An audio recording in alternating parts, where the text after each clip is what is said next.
Ikhwani fillah wa akhwati fillah rahimani wa rahimakumullah. Alhamdulillah, malam hari ini kembali kita dapat berkumpul di majelis yang mulia ini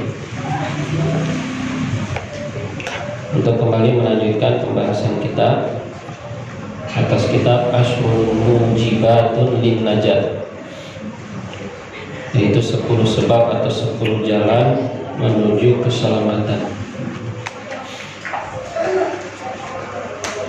Pada pertemuan yang lalu kita telah masuk kepada pembahasan Al-Mujibut Tsani, sebab atau jalan yang kedua dari sebab atau jalan-jalan keselamatan, yaitu ittiba'un Nabi sallallahu alaihi wasallam,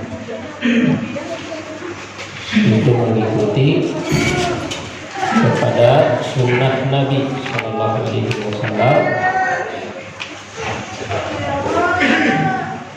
melaksanakan petunjuk atau ajaran beliau. Karena sunnah beliau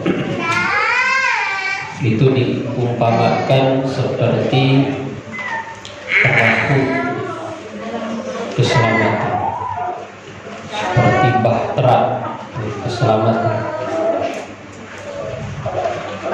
yang siapa saja ingin selamat dari fitnah-fitnah, keburukan-keburukan dunia yang akan membawanya pada kecelakaan, maka ia harus menaiki kapal tersebut, menaiki perahu tersebut, seperti yang dikatakan oleh Imam Malik, as-sunnatu safinatun Nuh. Sunnah itu perahunya Nabi Nuh. Man raqibaha najat wa man takhallafa anha ghariqa. Siapa saja yang menaikinya maka dia akan selamat, dan siapa saja yang tertinggal darinya ghariqa maka dia akan tenggelam. Nah, sudah kita baca sebagian dari penjelasan penulis dalam poin yang kedua ini, maka kita lanjutkan apa yang tersisa dari pembahasan ini di halaman ke-19. Penulis mengatakan, faman talaban najata fa'alaihi an yalzama gharzahu. Maka siapa saja yang mencari keselamatan atau menginginkan keselamatan, maka wajib atasnya untuk menetapi gharzahu, artinya perintah dan larangannya, mentaati perintah dan larangan Nabi maksudnya. Wa an yatamassaka binahjihi, dan hendaklah dia berpegang teguh dengan manhaj beliau, berpegang teguh dengan ajaran beliau. Wa an yahdhara minal ibtida'i fid din, dan hendaklah dia juga berhati-hati dari al-ibtida'i fid din, dari ajaran yang bid'ah di dalam agama. Wa tabdili sunnati khatamin mursalin, dan juga berhati-hati dari perbuatan merubah atau mengganti sunnah penutup para rasul sallallahu alaihi wasallam.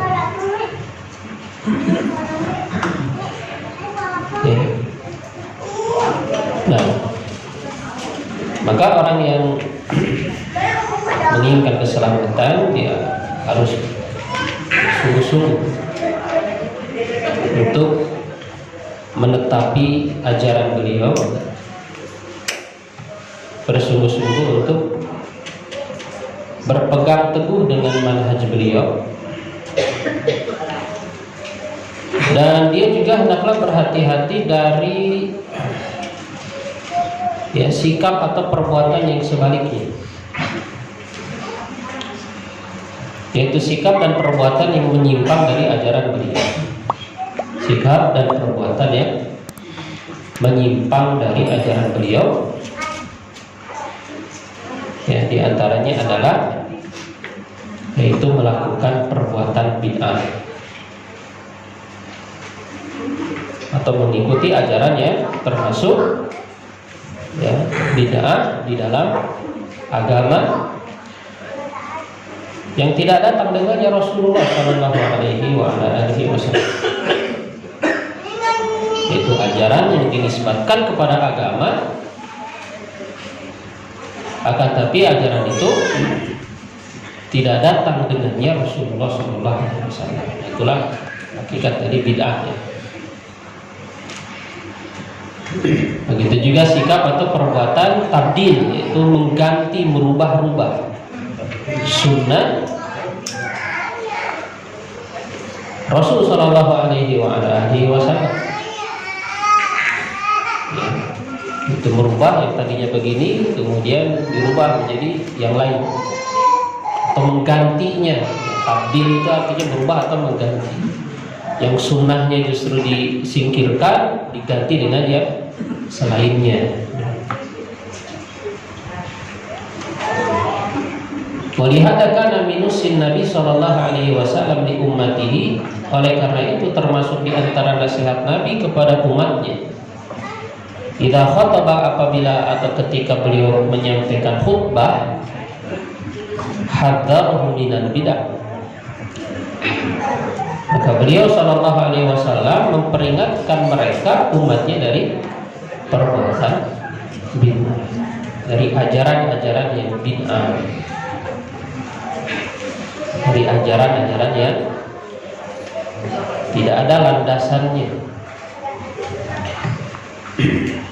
dari agama yang didatangkan oleh Nabi Sallallahu Alaihi Wasallam.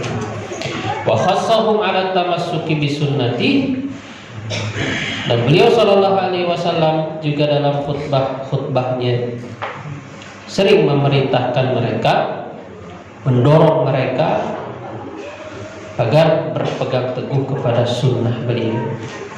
Yaqulu lahum, beliau mengatakan kepada umatnya, fa inna khairal hadithi kitabullah wa khairul huda huda Muhammadin sallallahu alaihi wasallam wa syarrul umuri muhdatsatuha wa kullu bid'atin dhalalah. Sesungguhnya sebaik-baik perkataan itu adalah kitabullah, dan sebaik-baik petunjuk adalah petunjuk Muhammad. Kemudian seburuk-buruk perkara adalah perkara yang diada-adakan, dan setiap bid'ah atau perkara yang diada-adakan itu adalah kesesatan. Nah, jadi Nabi SAW itu semasa hidupnya sering memperingatkan umatnya dari penyimpangan yang disebut dengan bid'ah. Bahkan ini kemudian yang menjadi kebiasaan beliau ketika beliau berkhutbah. Nah, ini kan ada yang ada dalam kalimat yang kalimat ini ada dalam khutbah yang kemudian disebut dengan khutbatul hajah.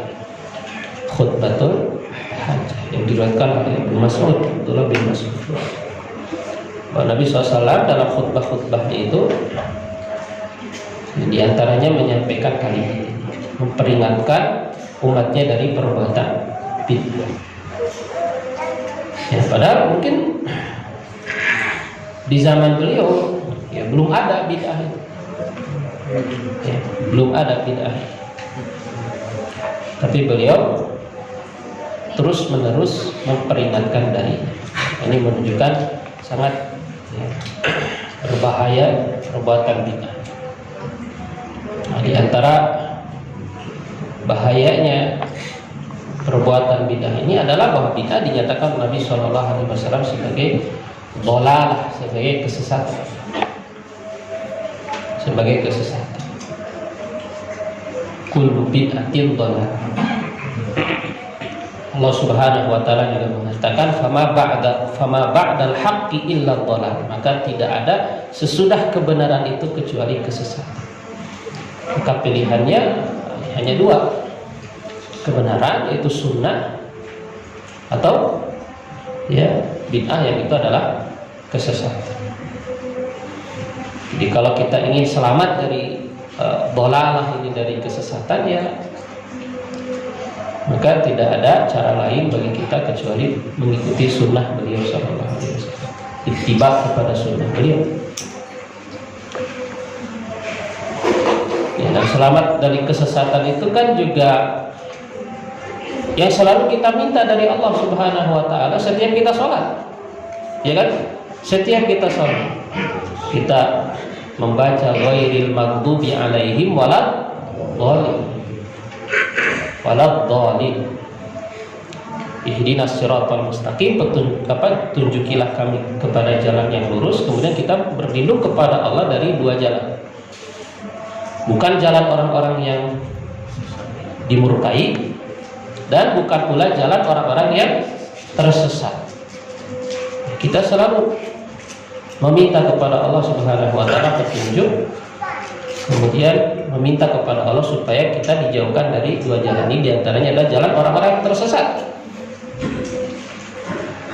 Dan Nabi SAW mengatakan di antara bentuk kesesatan itu adalah bid'ah, kullu bid'atin dhalalah.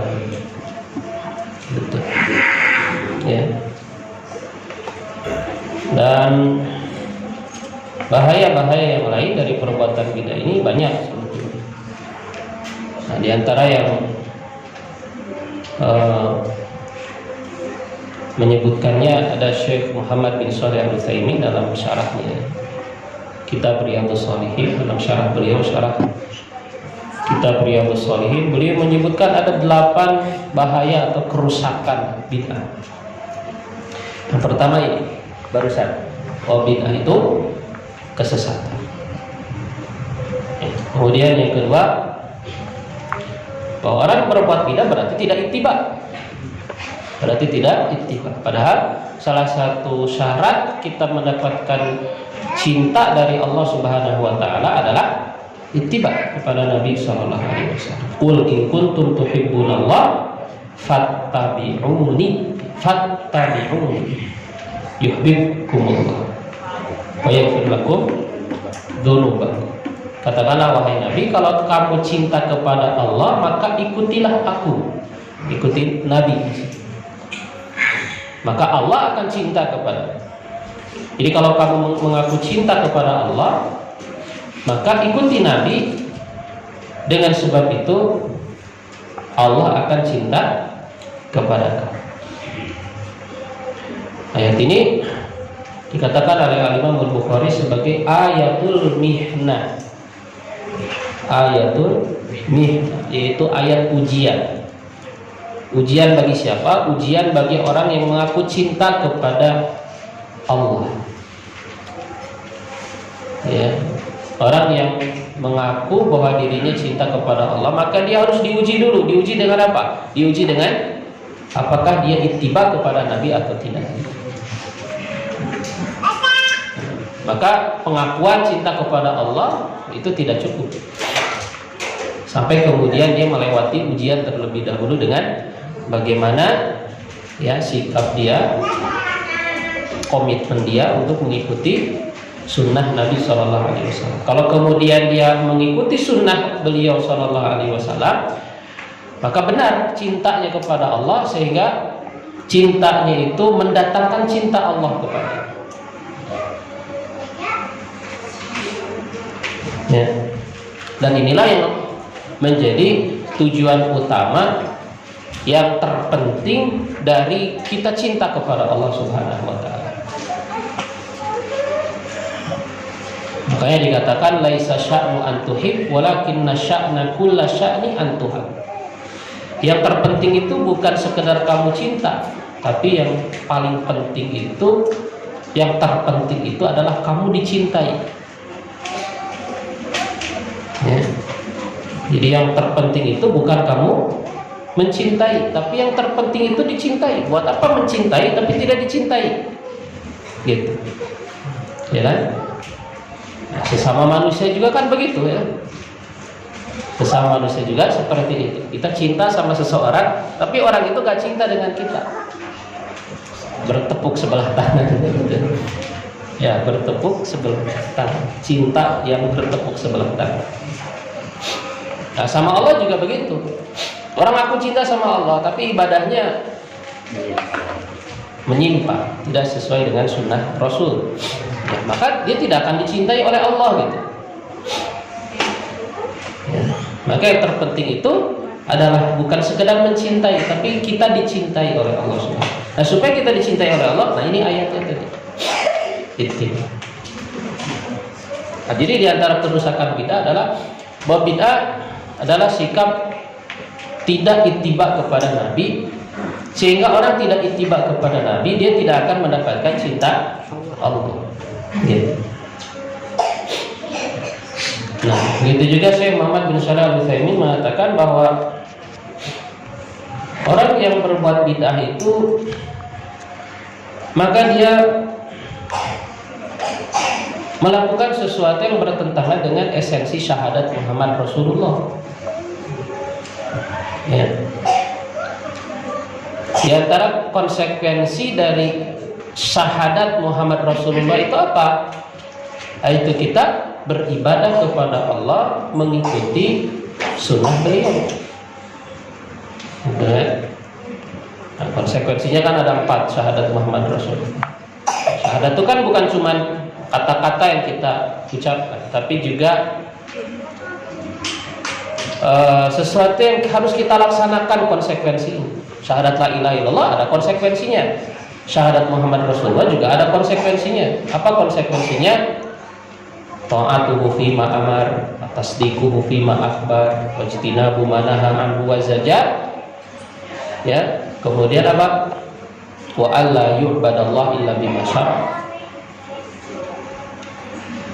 Taat dalam apa yang beliau perintahkan, membenarkan apa yang beliau kabarkan, meninggalkan apa yang beliau larang, dan tidak beribadah kepada Allah kecuali dengan syariat yang diajarkan oleh Rasulullah SAW. Ini konsekuensi dari syahadat Muhammad Rasulullah. Nah, orang yang berbuat bid'ah, maka dia telah melanggar konsekuensi dari syahadat Muhammad Rasulullah.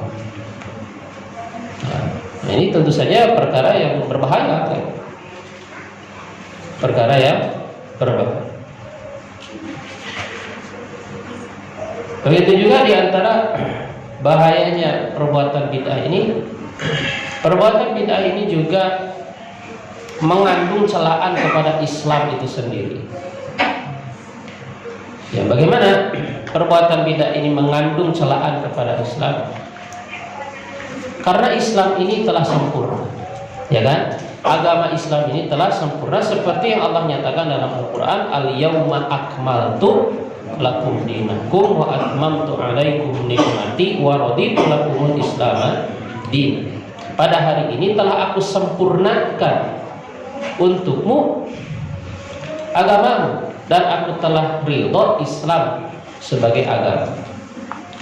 Wa atmamtu alaikum nikmati, dan telah aku sempurnakan atas kalian nikmatku, dan aku telah ridho Islam sebagai agama. Nah, orang berbuat bid'ah seakan-akan, ya, secara tidak langsung dia mencela Islam dengan menganggap bahwa agama ini belum sempurna, gitu. Bahwa agama ini belum sempurna, padahal Allah telah menyatakan al-yauma akmaltu lakum dinakum. Maka orang yang suka berbuat bid'ah atau melakukan hal-hal yang tidak ada dasarnya dari Al-Quran dan Sunnah, ya, apabila dia dihadapkan dengan ayat ini, maka dia pasti tidak akan mendapatkan jawabannya. Ayat ini, al-yauma akmaltu lakum dinakum.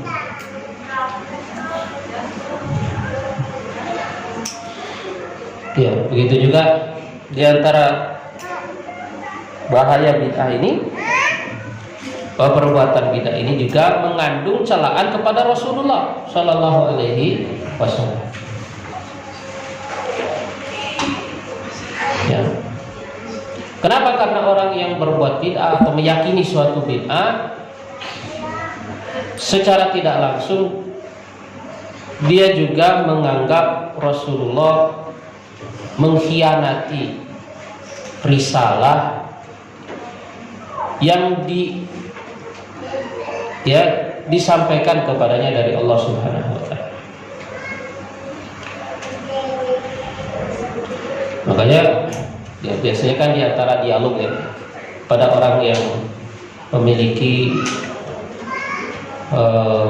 kebiasaan atau keyakinan bid'ah ini, kita katakan kepada mereka, apa yang kalian lakukan ini, perbuatan bid'ah ini, ya, kita tanyakan kepada mereka, apakah diketahui oleh Rasul atau tidak? Kita tanyakan begitu. Ya, jelas ini tidak dilakukan oleh Rasul, tidak diyakini oleh Rasul. Kemudian kita katakan kepadanya, perbuatan ini diketahui atau tidak oleh Rasul. Kalau dia mengatakan tidak diketahui, maka kita akan jawab, ya bagaimana kamu tahu tentang amalan ini tapi Rasul nggak tahu, gitu ya? Kan nggak mungkin. Kamu lebih tahu dari Rasul, kan begitu ya? Jadi kita secara logika. Kalau jawabannya, oh Rasul tahu misalnya, ya, maka kita jawab lagi apa? Kalau Rasul tahu, kenapa Rasul tidak menyampaikannya? Berarti Rasul mengkhianati risalah. Makanya Imam Malik juga mengatakan, man ibtada'a fil islami bid'atan yaraha hasanah faqad za'ama anna Muhammadan khana risalah. Imam Malik mengatakan, barang siapa yang membuat suatu bid'ah yang dia pandang baik, maka sungguh berarti dia telah menuduh Muhammad telah mengkhianati risalah.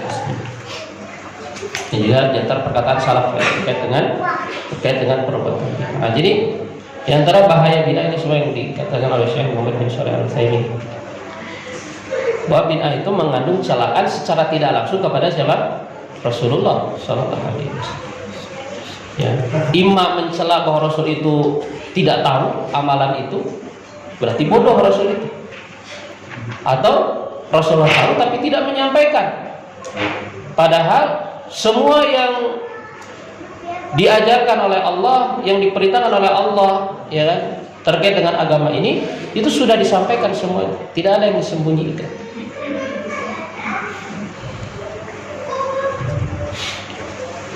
Begitu juga di antara bahaya perbuatan bid'ah ini, bahwa bid'ah ini memecah belah umat. Memecah belah umat.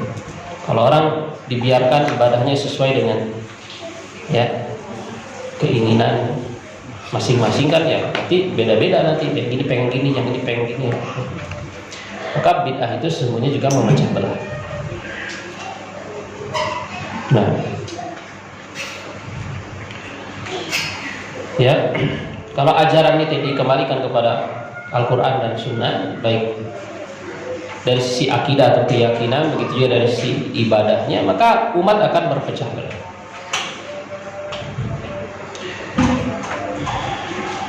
Begitu juga perbuatan bid'ah ini memadamkan sunnah. Jadi kalau bid'ah yang diagungkan, bid'ah yang diramaikan, yang dibesar-besarkan, maka justru sunnahnya akan padam. Sunnahnya akan padam. Ya, sehingga banyak orang yang menyukai amalan-amalan yang bid'ah, malah justru meninggalkan apa? Sunnah. Jadi dengan munculnya bid'ah, maka sunnah itu akan redup, akan padam. Ya, apabila bid'ah itu yang dihidupkan, maka sunnah akan mati.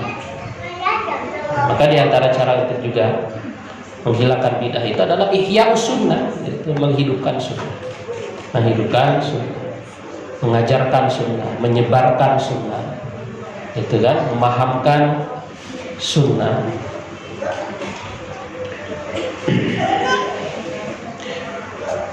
Begitu juga diantara bahaya dari perbuatan bid'ah ini, bahwa perbuatan bid'ah menjadikan seorang tidak berhukum dengan Al-Quran dan Sunnah. Menjadikan seseorang tidak berhukum dengan Al-Quran dan Sunnah. Padahal kita wajib untuk berhukum kepada Al-Quran dan Sunnah. Ya ayyuhalladzina amanu atiiullah wa atiiur rasul wa ulil amri minkum fa in tanaza'tum fi syai'in farudduhu ilallahi wa rasul. Kan? Taatlah kamu kepada Allah dan kepada Rasul, juga taatlah kamu kepada pemimpin di antara kamu. Kalau kamu berselisih dalam suatu urusan, maka kembalikanlah kepada Al-Quran dan Sunnah, kepada Allah dan Rasul. Kepada Allah artinya kepada kitabullah, kepada Rasul artinya kepada sunnah beliau. Ya. Nah itu berapa tuh? 8 poin. Ada 8 poin tentang khuturatul bid'ah, apa bahayanya bid'ah. Karena tentang bid'ah itu sendiri ya ada pembahasan yang lain, diantaranya adalah tentang pembagiannya ya. Karena ya memang bid'ah itu sendiri itu tidak semuanya sama gitu. Dari sisi level keburukannya. Makanya para ulama membagi ya bid'ah itu kepada pertama misalnya apa? Bid'ah dalam akidah dan bid'ah dalam amaliyah. Bid'ah akidah, bid'ah dalam sisi amal. Nah, bid'ah akidah ini yang paling berbahaya. Yang dimulai sudah dari sejak dulu, yang muncul dari di masa para sahabat itu sudah muncul.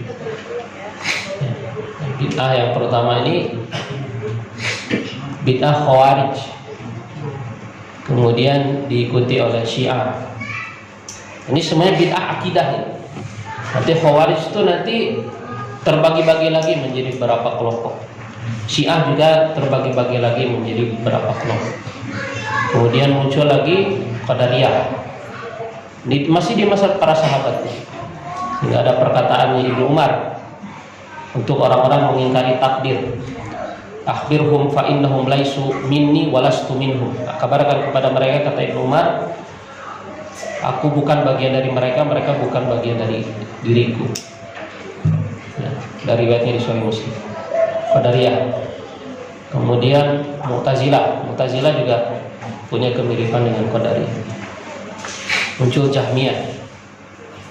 Kemudian turunannya Mu'tazilah juga. Kemudian Kullabiyah, termasuk Asy'ariyah mengikuti Kullabiyah dan doktrin-doktrinnya. Yang kebalikan dari Qadariyah ada Jabriyah. Asy'ariyah juga punya pemahaman dari sisi takdir mengikuti kelompok Jabriyah ini. Ya, Maturidiyah juga termasuk. Nah ini bid'ah dalam masalah akidah. Ini yang paling wajib untuk kita waspadai terlebih dahulu dalam kita mengkaji tentang bid'ah ini. Bid'ah dalam akidah, bid'ah besar. Dan bid'ah amaliyah secara umum bid'ah amaliyah lebih ringan daripada bid'ah akidah.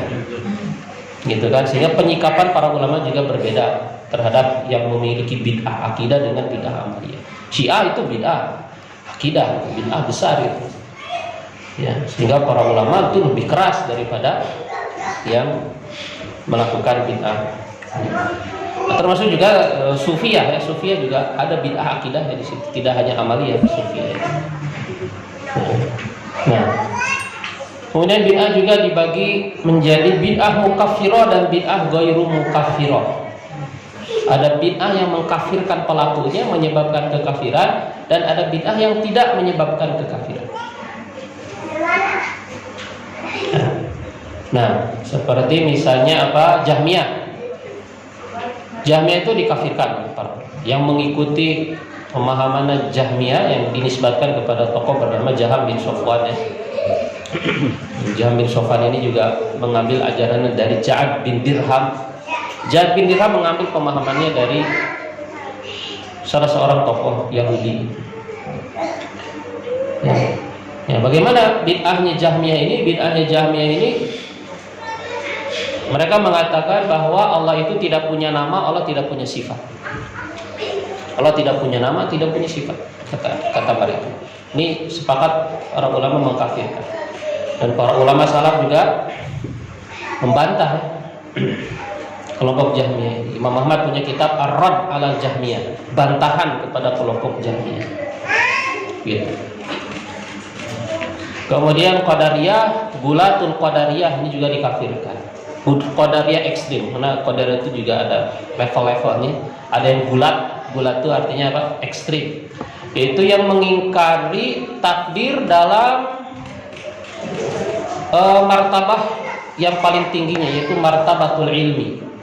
Gulatul Qadariyah itu mengingkari ilmu Allah. Mereka mengatakan bahwa Allah tidak mengetahui setiap kejadian kecuali setelah terjadinya. Al-amru unuf, kata mereka. Bahwa Allah itu tidak mengetahui kejadian-kejadian makhluk kecuali setelah terjadi. Ini Gulatul Qadariyah. Ini dikafirkan juga oleh para ulama. Ada Qadariyah yang tidak ekstrim, itu yang mengingkari masyiah dan mengingkari umumul khalqi dalam perbuatan-perbuatan hamba. Ya. Ini juga yang dianut oleh kelompok Mu'tazilah. Nah, ini masalah takdir ya, masalah takdir. Syiah juga ada yang ekstrimnya itu dikafirkan juga oleh para ulama, yang bahkan sampai menganggap bahwa Ali itu Tuhan, Ali itu sesembahan. Ya, ini juga dikafirkan. Yang dulu juga pernah dibakar oleh Ali bin Abi Thalib, mereka itu kan pernah dihukum oleh Ali bin Abi Thalib sampai dibakar oleh beliau. Ini mukafiroh, itu bid'ah-bid'ah yang mengkafirkan pelakunya. Ada bid'ah yang tidak mukafiroh, bid'ah yang tidak mengkafirkan pelakunya. Seperti tadi ya, Mu'tazilah, kemudian Khawarij juga. Sebagian ulama mengkafirkan Khawarij karena Nabi SAW mengatakan yamruquna minad-din kama yamruqu sahmu minar ramiyah. Orang-orang Khawarij ini telah keluar atau melesat jauh dari agama seperti anak panah melesat dari busurnya. Sehingga sebagian mengatakan Khawarij ini kafir, tapi yang benar mereka tidak termasuk kelompok yang dikafirkan. Ya. Kemudian Maturidiyah, Asy'ariyah ini tidak dikafirkan. Bahkan kalau Asy'ariyah, ya, kata Ibnu Taimiyah, aqrabu nas ila sunnah, paling dekat dengan sunnah itu adalah kelompok Asy'ariyah. Nah itu. Jadi ada bid'ah mukafirah, ada bid'ah ghairu mukafirah. Nah, ini kalau kita masuk nanti kajian hadis ya tentang para perawi, bagaimana perawi yang dia memiliki pemahaman atau akidah bid'ah. Nah, biasanya kemudian dibagi seperti itu. Kalau bid'ahnya bid'ah mukafirah tidak boleh, ya, hadisnya itu diterima. Tapi kalau bid'ahnya ghairu mukafirah itu masih bisa diterima hadis-hadisnya selama pertama dia tidak mengajak kepada bid'ahnya atau hadis yang dia riwayatkan tidak berkaitan dengan bid'ah yang diyakininya, bukan hadis yang mendukung kepada bid'ah. Begitu juga kemudian para ulama biasanya membedakan antara yang bid'ahnya itu bid'ah Syiah dengan bid'ah yang lain. Kalau Syiah itu kan tukang bohong, ya, maka rawi-rawi yang rumiyah bit tasyayyu yang tertuduh memiliki pemahaman Syiah itu biasanya ditolak. Ya, tapi justru rawi-rawi yang punya pemahaman Khawarij itu diterima. Kenapa? Karena salah satu keyakinan Khawarij itu apa? Mengkafirkan orang melakukan dosa besar. Kan ini ekstrim, Khawarij itu kan sangat ekstrim gitu. Orang melakukan dosa besar itu kafir. Termasuk orang yang berbohong itu berarti apa? Kafir. Jadi mereka tuh sangat hati-hati dengan berbohong gitu. Sehingga apa? Sehingga kalau dia meriwayatkan hadis, hadisnya diterima. Selama tadi ya hadisnya tidak berkaitan dengan kebid'ahannya gitu. Nah itu ya, seperti itu. Ada kalau itu kita masuk ke kajian ilmu hadis itu ya, tentang sanad, tentang para perawi hadis. Kaitannya dengan apa? Bid'ah. Nah, jadi bid'ah tadi pertama di apa namanya? bagi kepada bid'ah akidah, bid'ah amaliyah. Kemudian bid'ah apa? Bid'ah mukaffirah yang mengkafirkan, dan bid'ah ghair mukaffirah. Nah, sampai sekarang bid'ah itu masih ada kayak Ahmadiyah. Ahmadiyah mukaffirah atau ghair mukaffirah? Ya, zahirnya mukaffirah itu ya. Karena menganggap ada nabi setelah Nabi Muhammad itu perkara besar itu. Gitu ya. Nah, bidah yang muncul sekarang banyak sekte-sekte atau kelompok-kelompok sesat itu. Nah, kemudian juga seperti Imam Syatibi membagi bid'ah itu kepada bid'ah asliyah, ada bid'ah idhofiyah, ada bid'ah asli yang memang gak ada dalilnya sama sekali, ada bid'ah idhofiyah. Ada bid'ah idhofiyah itu gini, bid'ah yang secara asal dia itu punya dalil, tapi dari si kaifiyatnya, sifatnya itu tidak dibangun di atas dalil. Ya, tidak dibangun di atas dalil. Ya, misalnya zikir itu ada dalilnya kan? Ada dalilnya secara umum. Tapi ketika dilakukan dengan kaifiyat tertentu, itu kan dengan sifat tertentu yang tidak ada dasarnya dari Nabi, maka ini juga disebut termasuk kategori bid'ah. Tapi bid'ah disebut bid'ah idhofiyah, bid'ah yang karena ada tambahan-tambahannya gitu. Ya. Nah, kemudian ada juga yang memang membagi bid'ah itu kepada ahkam al-khamsah itu ya. Ada bid'ah wajibah, ada bid'ah mustahabah, ada bid'ah mubahah, ada bid'ah makruhah, ada bid'ah muharramah gitu ya. Itu sebagian ulama Syafi'iyah, tapi kita tidak sependapat dengan pembagian itu gitu ya. Ini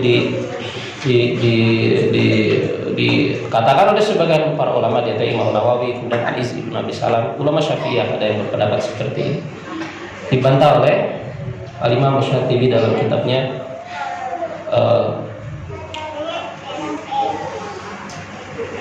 Al-I'tisam, kitabnya Al-I'tisam.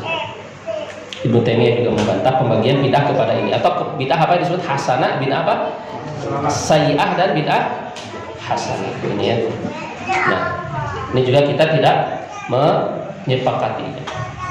Sekarang sebagian ulama kemudian ada juga yang mengatakan bahwa pembedaan bid'ah hasanah sayyi'ah ini dengan yang menolak pembagian ini, dan mengatakan bahwa ya, perbedaan ini sebetulnya khilaf, ini disebut khilaf lafzi ya, tidak esensi sebetulnya. Tidak esensi. Karena yang mengatakan bid'ah hasanah itu apa? Contohnya bangun sekolah, itu bid'ah hasanah. Cuman kita kan nggak nganggap itu bid'ah ya kan? Itu bukan dalam urusan agama gitu. Jadi mereka itu menganggap bid'ah hasanah itu di antara bangun sekolah, membuat kitab nahwu. Emang nggak ada kitab nahwu di zaman Nabi, nggak ada. Gitu kan? Bangun sekolah, bangun madrasah nggak ada. Gitu. Ya. Nah, nanti itu kajian-kajian di situ bid'ah cukup rumit lah ya. Nah, begitu juga ada bid'ah yang disepakati, ada bid'ah yang diperselisihkan. Ada bid'ah yang diperselisihkan ya. Sebagian mengatakan, oh ini bid'ah, sebagian mengatakan, oh ini tidak bid'ah.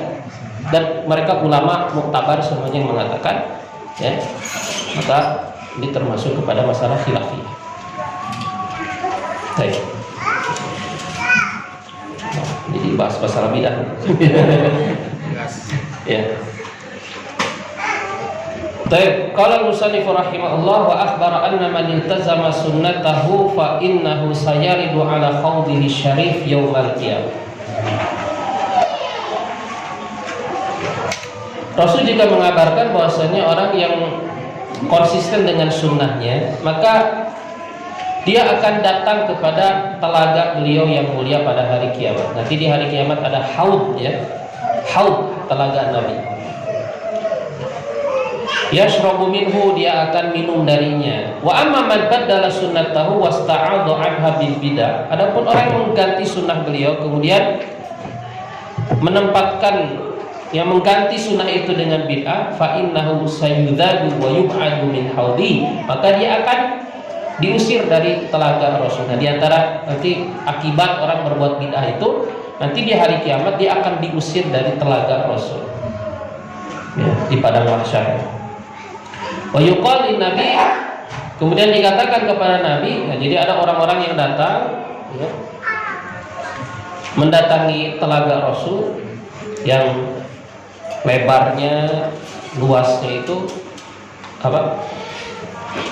sejarak 1 bulan perjalanan ya kan, yang airnya itu lebih manis dari madu dan lebih putih dari susu, yang siapa saja yang minum darinya maka dia tidak akan pernah kehausan selamanya. Ya. Yang gelas-gelasnya, cangkir-cangkirnya itu sebanyak apa? Bintang-bintang di langit. Itu berkaitan dengan haud. Berkaitan dengan haud. Nah, ada orang-orang yang nanti terusir. Ketika diusir oleh para malaikat, maka Nabi mengatakan umatku, umatku, katanya itu. Nah, kemudian dikatakan kepada Nabi, innaka la tadri ma ahdatsu ba'daka. Wahai Muhammad, engkau tidak tahu apa yang mereka ada-adakan sepeninggalmu. Fa'akul, kemudian aku mengatakan, kata Nabi, suhqan liman ghayyara ba'di. Celaka orang yang kemudian merubah-rubah ajaranku sepeninggalku. Walihada wajaba ala kulli nasihin nafsihi, oleh kata wajib atas setiap orang menginginkan kebaikan untuk dirinya, muridin li najatiha an yatajannabat ahwal bid'ah. Yang menginginkan keselamatan untuk dirinya, hendaklah dia menjauhi hawa nafsu dan bid'ah. Wa yalzama sunnata fi jami'i umurihi ala ma fahimahu sahabatul abrar. Hendaklah dia mengikuti sunnah dalam setiap urusan-urusannya sebagaimana yang difahami oleh para sahabat yang baik. Fa'an Abdullah bin Amr radhiyallahu anhu qala Rasulullah sallallahu alaihi wasallam, inna bani Israil tafarraqat ala thintaini wa sab'ina millatan. Sesungguhnya Bani Israil terbagi menjadi 72 golongan. Wa taftariqu ummati, dan umatku akan terbagi ala thalathin wa sab'ina millatan, kepada 73 golongan. Kulluhum finnar, semuanya di neraka, illa millatan wahidatan, kecuali satu golongan. Qalu, mereka berkata, wa man hiya ya Rasulullah? Nah, satu golongan ini siapa wahai Rasulullah? Qala ma ana alaihi wa ashabi. Itu orang-orang yang berada di atas ajaranku dan berada di atas ajaran para sahabatku. Kemudian ya, berdasarkan hadis ini, kelompok ini disebut dengan apa? Al-firqatun najiyah. Jadi kelompok yang selamat gitu. Kelompok yang selamat dari ancaman neraka di dalam hadis ini. Karena kulluhum finnar, semuanya di neraka. Ya, dan perlu dicatat bahwa yang dimaksud di sini kelompok 73 ini semuanya muslim. Ya, ini semuanya muslim. Jadi yang 72 itu yang dikatakan diancam kulluha finnar itu semuanya masih muslim. Ya. Karena di sini katakan umatku, ya kan? Taftariku umatku, artinya masih umat Islam, gitu. Gitu ya. Yang mereka ini yang diantaranya yang tadi ya berbuat bid'ah atau mengikuti ajaran keyakinan yang bid'ah, tapi bid'ahnya tidak sampai kepada mukafirah, bid'ah yang mengkafirkan. Nah, jadi kalau orang berbuat bid'ah kemudian bid'ahnya itu mukafirah, itu sudah di luar 73 ini. Gitu. Ini penjelasan para ulama seperti itu. Jadi yang 73 ini 72 ya, karena satunya yang selamatkan itu. Itu adalah yang masih muslim. Yang sudah bukan muslim, yang bid'ahnya mukafirah, itu di luar 72. Di luar 72. Nah, wasabil li tahqiqi hadzal ittiba' wa bil ijtihad fi tahsilil ilmi syar'i.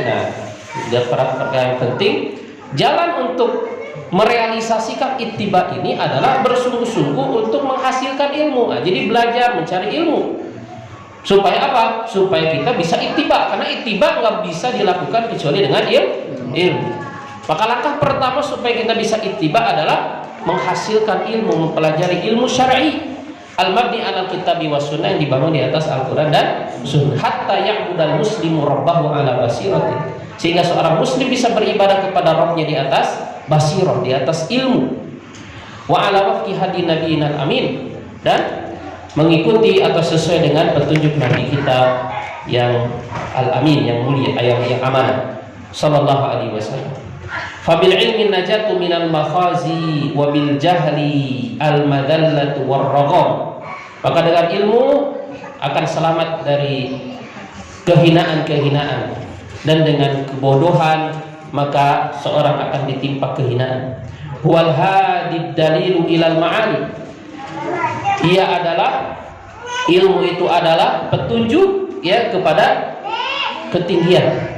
Wa misbahun yudhi'u bihi dhalam, dan lentera ya kegelapan itu akan terang dengannya. Kadzaka 'anir rasuli ata alaihi minallahi tahiyyatu wassalam. Begitulah dari Rasul datang kepadanya dari Allah ya